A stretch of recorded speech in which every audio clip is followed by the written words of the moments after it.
மும்பைக்கு special ice cream இப்படி தான் இருந்துச்சா இல்லைன்னா நீ கட் பண்ணிட்டியா எல்லாத்தையும்?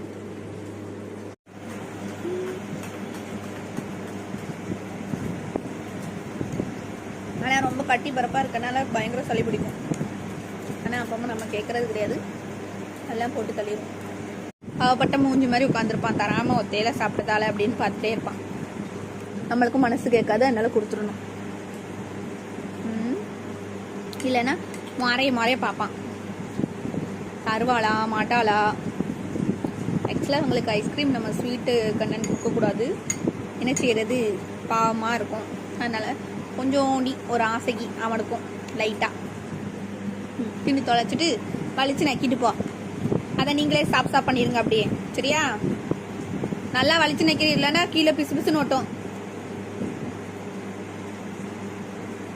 போதும், ரொம்ப திங்கக்கூடாது. யாருக்கானே பண்ணி டெய்லி என்கிட்ட கொஞ்சம் கொஞ்சமாக இனிப்பு வாங்கி வாங்கி தின்னுட்டே அலையுத. நானும் கீடாக்கு மருந்து கொடுக்காம தெரியுதேன்.